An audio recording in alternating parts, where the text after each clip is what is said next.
Well, thank you very much. Should I stand down there?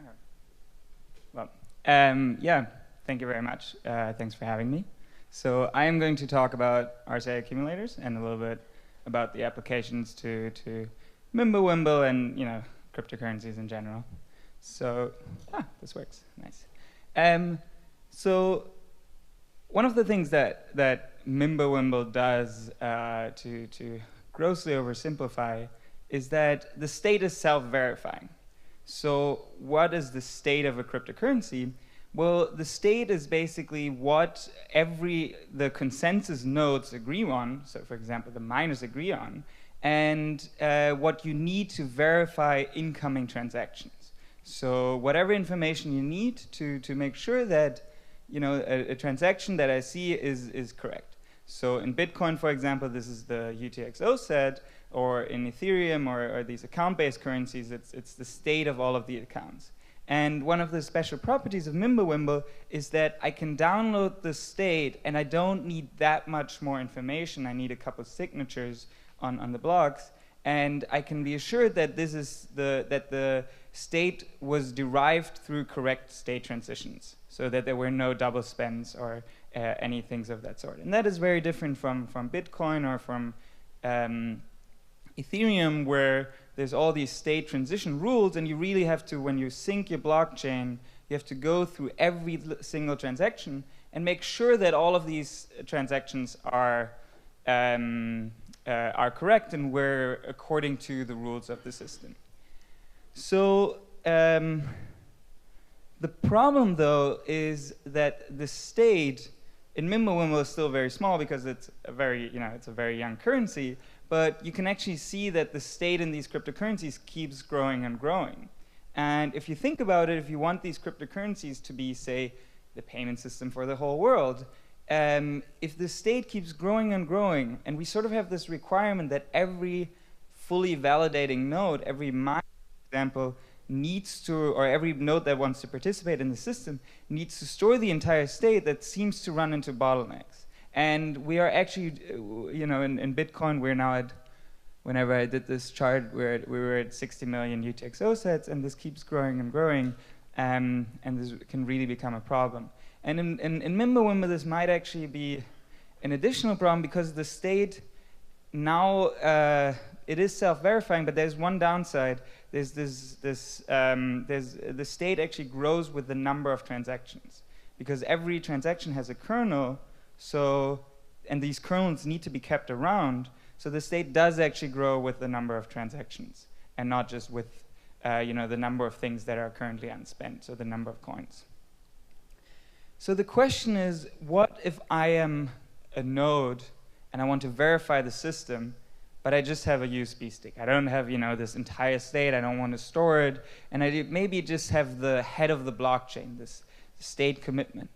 Can I verify, other transactions? Can I verify that everything is correct? And it seems very difficult, or on first sight, it seems very difficult that I want to verify, new transactions if I only have, the block header. How do I know which coins have been unspent?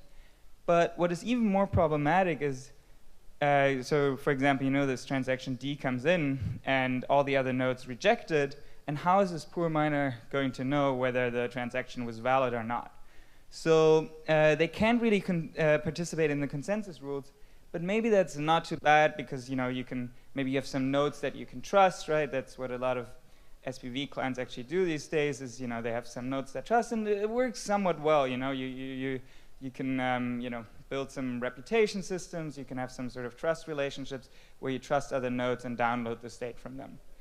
But what if all nodes want to be stateless? What if all the consensus nodes want to be stateless and actually participate in the consensus? Can we still have a consensus system where no one is required to store the state?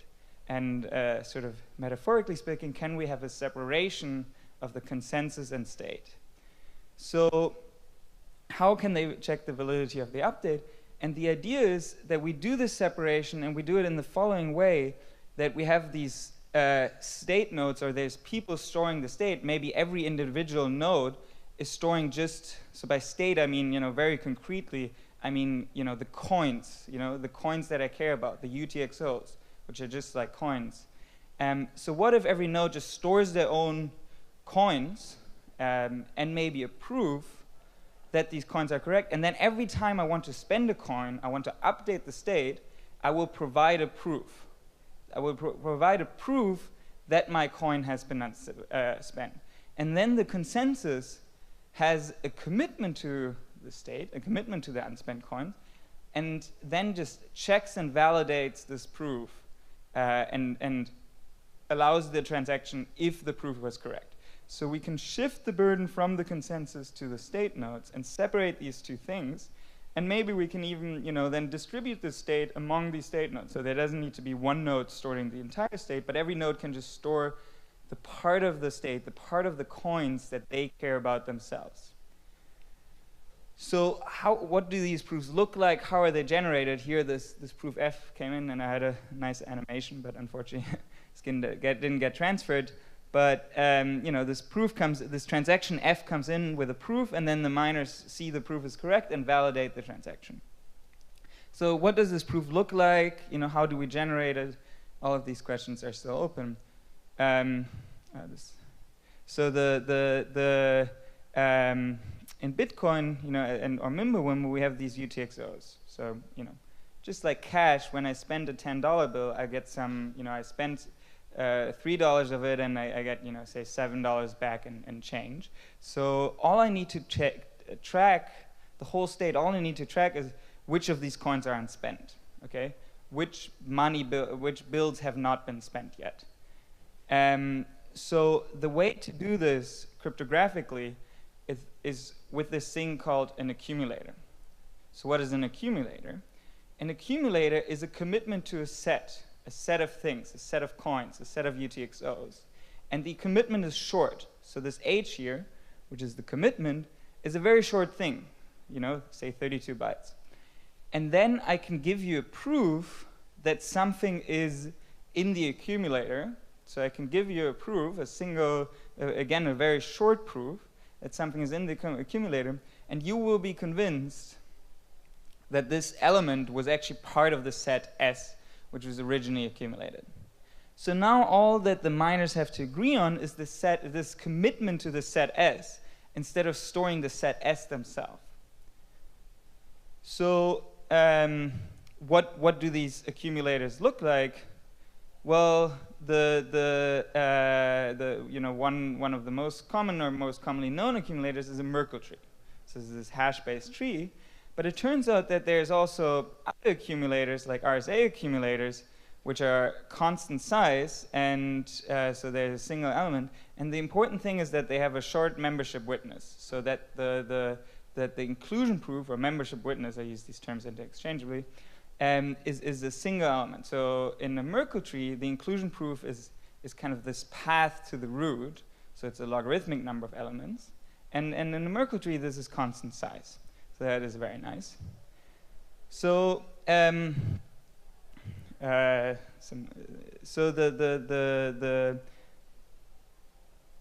does this, what does this design now look like with an accumulator? How does my blockchain design look like with an accumulator? Well, every block would store this commitment to the accumulator, so this commitment to the UTXOs. This has actually been proposed before, multiple times. And then if I, as a miner, want to spend the accumulator, if I want to spend a coin, well, seems to be something missing, then I will just provide a proof that my coin is unspent. So with a Merkle tree, as I said, the proof will be logarithmic in size. And I can actually even update the Merkle proof also with the logarithmic steps and do exclusion proofs and all of that stuff. But here's the image of, the miner sees the transaction, it sees the inclusion proof, verifies it, and then says that it looks good. The problem, what is the problem? So why don't we just use Merkle trees? What is the problem with using Merkle trees? Well, the problem is that, as I said, these inclusion proofs actually get quite big. And there's no way, say I have 10 people give me 10 different inclusion proofs for different things. There's not really a good way to aggregate them. So say if we implemented this for Bitcoin or for 100 million UTXOs, this would increase the communication. Now every transaction includes this inclusion proof, so it would increase the transaction size and overall the communication by probably a factor of 100. You know, we would still have this separation of consensus and state, where the consensus doesn't store these inclusion proofs, but the nodes, you know, the users that want to spend coins store the inclusion proofs themselves. They store these Merkle tree witnesses. But the communication is blown up, and you know, 100 gigabytes of communication is that, you know, seems like a big trade-off. So we would like something where we can still have this separation, but we don't get this trade-off. So we do have these short membership witness pattern. We can officially update the commitment. Verifying is also pretty efficient. But, you know, maybe we can get shorter proofs. Maybe can we do something where we can aggregate these proofs or verify all of them faster? And this is what I'm going to talk about now. So I mentioned these RSA accumulators. So what do they look like? Well, these RSA accumulators, they live in this, you know, you need to have this n, which is the product of two primes. This is very similar to these RSA. It's related to RSA signatures. And the idea is that I start with a single element, a generator of this group, the element G. And then if I want to add an element, I have to map it to a prime. So this H is always just mapping the elements to primes, and I'll omit this in the future. And then I add an element simply by raising the accumulator to the hash of the element. Okay? So if you think about it, after I've added a set of S, you know, I've added a bunch of elements, the state of the accumulator is just the product of all of these items mapped to primes again. So one nice property that you can see immediately is that if I add, you know, a bunch of things to set S, it doesn't matter in which order I add them, the state of the accumulator will be the same. It is commutative, right? Because multiplication is commutative. How do I delete something? Well, I just take the element root, the element's root of the accumulator, and it turns out that the whole security property that we need is that taking roots is hard. So I will talk a little bit later about how we can delete efficiently from the accumulator. So the inclusion proofs. So if I want to prove to you that something is in the accumulator, I just give you the state of the accumulator without my element. And then you can basically do a test add. You know, you add the element again and see whether you get back to the original state of the accumulator. That is an inclusion proof. And the important thing is here, it is a single group element, and groups elements always have the same size, so it doesn't depend on, you know, how many other things are in the accumulator. And verifying the inclusion proof is just as I said, it's just the same operation as adding something. And you can also do exclusion proof, although that won't be that important for this construction. So the nice thing is, and yeah, one other thing is that if I have an inclusion proof and the accumulator gets changed, I can update my inclusion proof without having to know what else is in the accumulator. So I have my inclusion proof for my coin, you know, that I want to spend. And then I see, you know, there's a bunch of things happening to the accumulator, so to the state of my blockchain or something like that. And then I can just update my inclusion proof without having to know what is in the accumulator. So that I don't actually need to require, don't need to store the state without having, I can add elements without knowing the set, and I can update my proofs without knowing what is in the set. So there's room for improvements though. For example, one thing is can I maybe batch these inclusion proofs? There's the RSA thing required a trusted setup. I'll talk about that in a second.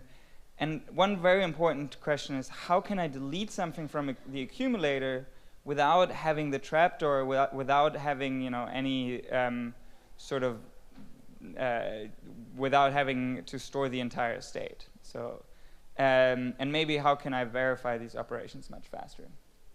So this is work that Dan mentioned, and that I did with Ben Fish, who's also one of Dan's students, and Dan at Stanford, and you can find the paper online.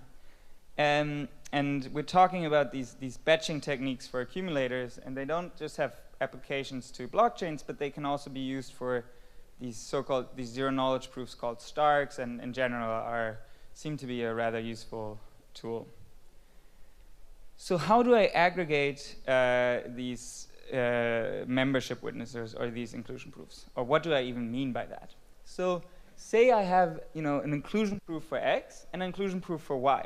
So I want to spend a coin X, and someone else in the room wants to spend a coin Y.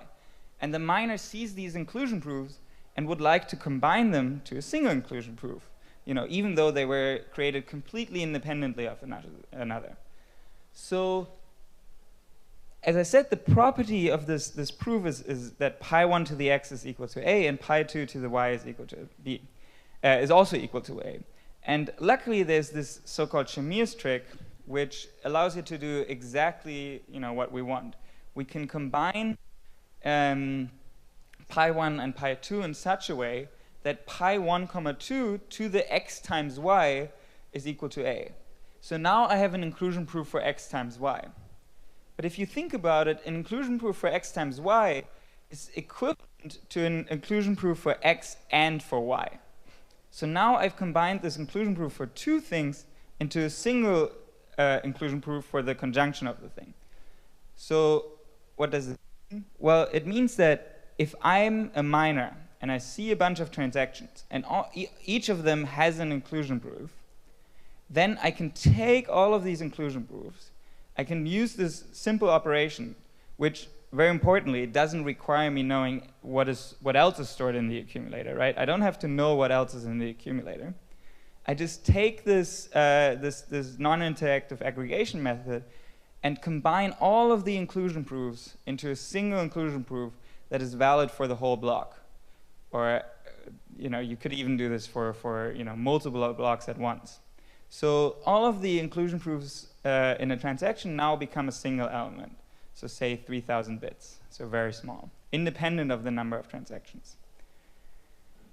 The other thing is that RSA has, I talked about this RSA group, and I don't want to go into the details, but basically it has this trusted setup. It needs this composite n, which is hard to factor. So it has these prime factors p and q, and no one should know these prime factors p and q. And the way to set this up is, someone sets up this p and q and then multiplies them together and then throws away p and q. But this person is trusted. And you can do things like Zcash, you can do a ceremony, but it would be nicer if we had some other way. One other thing that is maybe reasonable to do is that there's RSA challenges. So when RSA was first constructed, this RSA signature scheme, they put out these challenges, these literal numbers. They're called RSA numbers. You can find the Wikipedia article on them where it says factor this number and you'll get $200,000. And this thing has existed for 30 years. Ron Rivest, the Turing Award winner behind RSA, says he threw away the factorizations, and can probably trust him, but whether you want to have a whole system, monetary system, rely on this is maybe a little bit more shaky. So can we do something else? Well, and the answer is, it turns out yes. So there's these mathematical objects called class groups. I don't want to go into detail. This has been proposed before to use in 2012, to be used for accumulators. Because the property that we need is basically, it is this mathematical group, and we want it to be hard to take roots in this group, and we want it to be hard to know how many elements are in this group. So it's very different from an elliptic curve, where I know exactly how many elements there are. But anyway, these class groups, they exist, they can be used for this, and they do not have a trusted setup. So that is the nice property of them. And I think, when I showed Dan these slides, he was like, you can't really use these citations because I think they were invented by Gauss in 1500. So he should also be cited here. So the question is now, say I have this class group where no one knows this, the factorization. How do I delete something from the accumulator? Every time a coin is spent, I need to delete it from the accumulator, right? It's a set, the coin can only be spent once. That's the important property. How do I delete it from the accumulator? Well, it can delete with this trapdoor, but we just did all this work to throw away this trapdoor. So if there was some, nice guy or a nice person who had the trapdoor, he could do these deletes for us. But that's, we don't want that. So what we thought is, like in the setting that we're in, we actually have some additional information. We have this inclusion proof, right? This inclusion proof, whenever I want to delete something from the, when do I want to delete something from the accumulator? Well, it is only when it is being spent. But when it is being spent, there must be an inclusion proof that is being provided for it to be spent. So it turns out that if you think about what the inclusion proof is, and if you look at the paper and go through the math, well, the inclusion proof is exactly the state of the accumulator without the element that I want to delete. So I can just set the next accumulator to be the inclusion proof. So it's a very simple operation. But the slightly more challenging thing is, say I have a bunch of transactions that all want to delete from the same accumulator, right? They're not created in order. They all want to, they create it in a synchronous way. So they all want to delete from the same accumulator. And how do I do this? Well, it turns out that I can use the same trick that I presented before about combining the inclusion proofs. I can do this again, and then this combined inclusion proof will be the next accumulator state. So the trick that we already used here again works again, and now I can delete without a state, without a trapdoor, and in a synchronous manner. So I do not need any of these things. I don't need the state to be able to delete transactions from my accumulator. And adding was simple anyway, right? Adding was just multiplying it, raising my accumulator to the element that I want to add. So I can add things, I can delete things, and as a miner now, I really don't need to store any state anymore. One problem, though, might be that verification is a little bit slow. So, say we have these RSA accumulators. They're much less efficient than elliptic curves for various reasons. But, say I want to, I receive a block, or I receive a bunch of blocks, and I want to make sure that, all of these state updates, these block updates were correct. Or in Mimblewimble, say I receive the UTXOS set, I can check, that it's valid, that it's valid inherently, and then I want to make sure that this accumulator is actually an accumulator to the correct set. So how do I, this might make verification of full sync problematic, especially if we scale to a large number of transactions. So can we do something here? Well, and it turns out that luckily we can. So there's this protocol by Benjamin Wesolowski, which was developed in the context of these verifiable delay functions.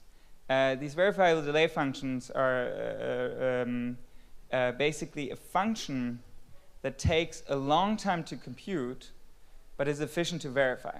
So I do this computation that takes a long time to compute.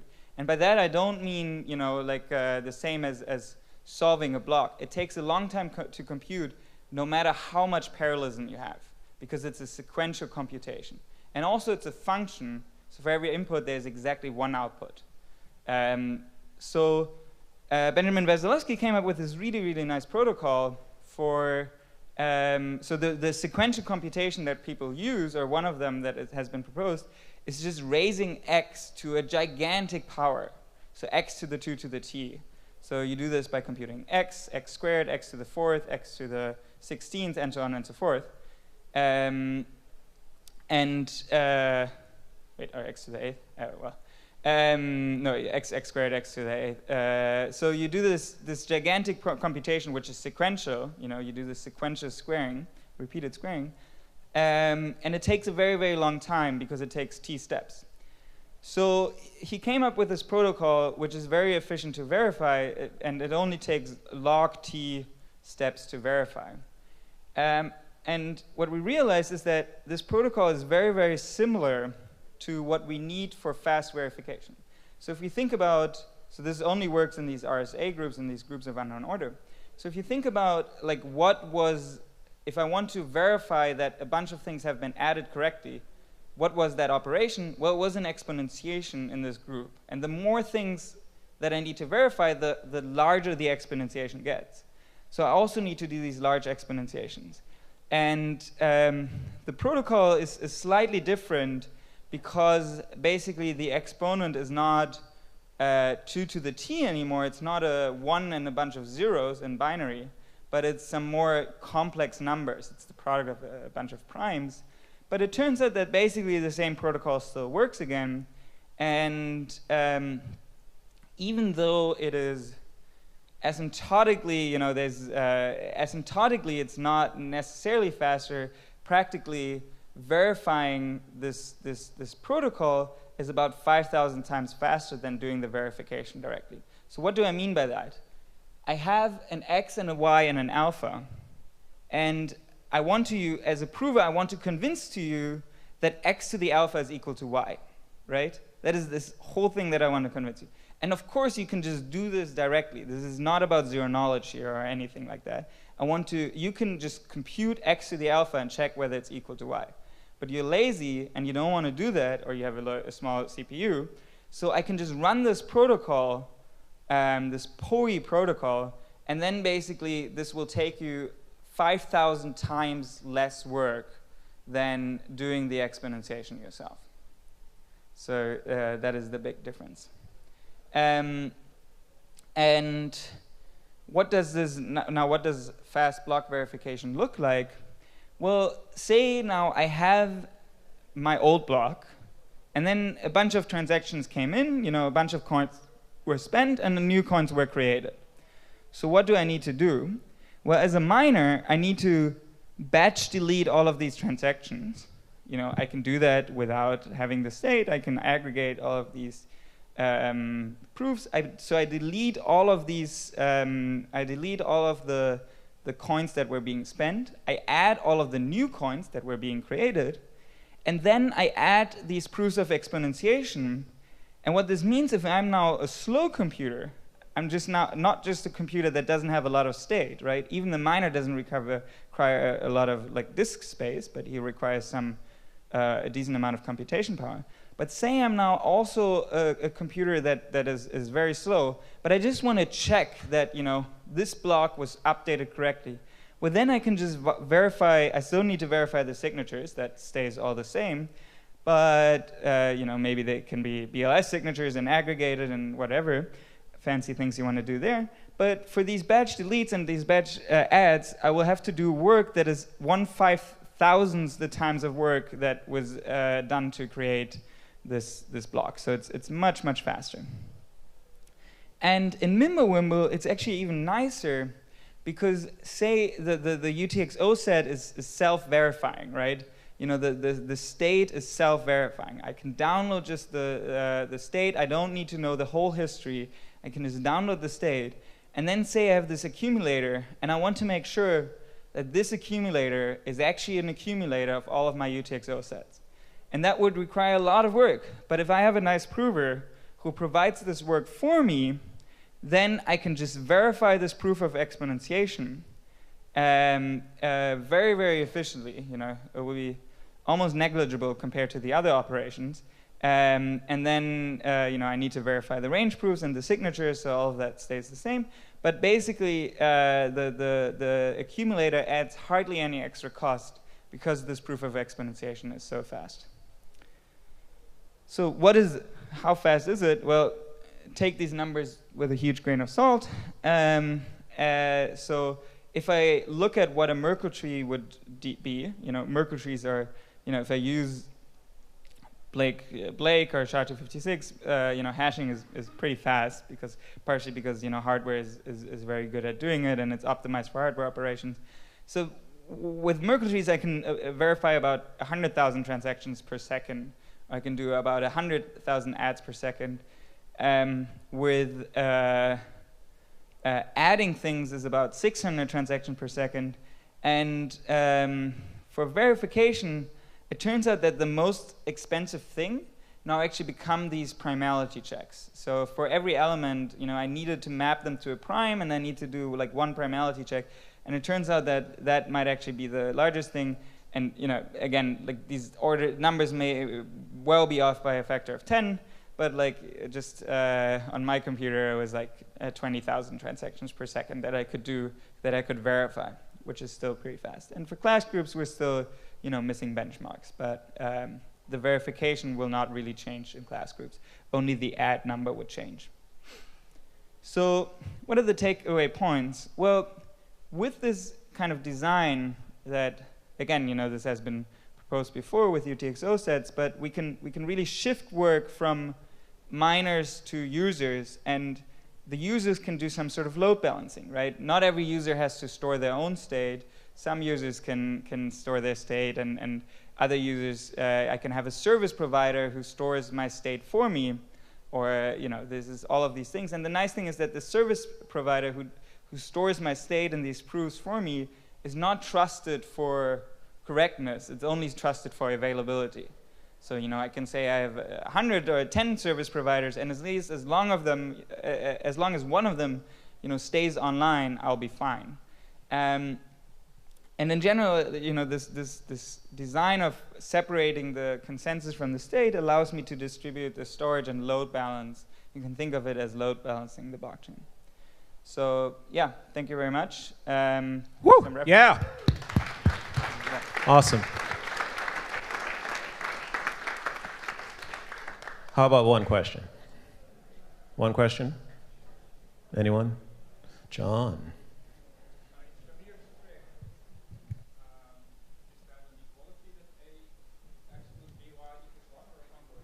So the question is, so one of the things that our new batching tricks rely on is the fact that if I have two elements of the accumulator, that there's integers a and b, such that a times x plus b times y is equal to 1. And those are called the Bezout coefficient, a and b. And it turns out that there always exist integers, a and b, such that a times x plus b times y equal to the greatest common denominator of x and y. But I told you that x and y were primes. This is where the requirement comes in, that x and y's are primes. So if x and y are primes, then the greatest common denominator, and they're different, then the greatest common denominator is 1. So these do always exist. They can be found with the so-called extended Euclidean algorithm. It's basically just the GCD computation. And yeah, very good question. And you could do it by hand, which we have done. Yep. You can do it by hand. All right. I think we're off for coffee. You want one more? I'm sure. Benedikt wants one more. I think back there was one.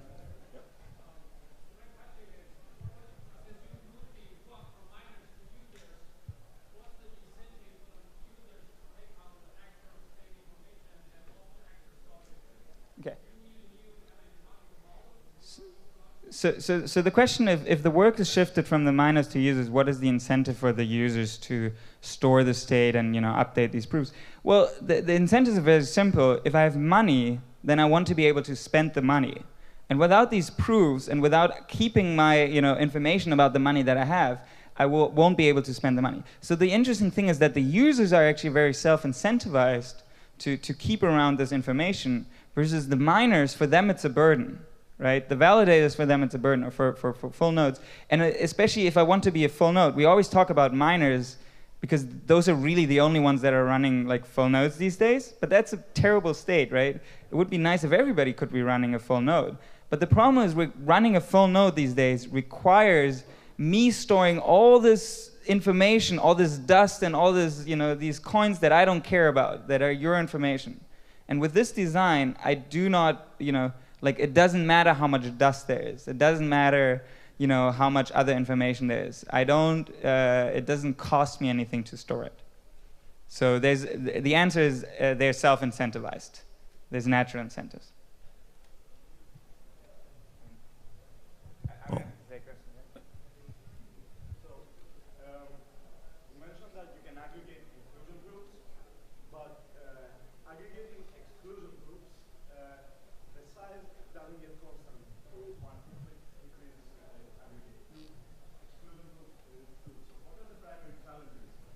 So the question is, we can aggregate inclusion proofs to be constant size, but the question is whether we can do exclusion proofs or whether they grow in size. And traditionally, you're right, they grow in size, but actually part of the paper that I didn't talk about is that we have exactly techniques for that, for how do you aggregate exclusion proofs such that they do remain constant size.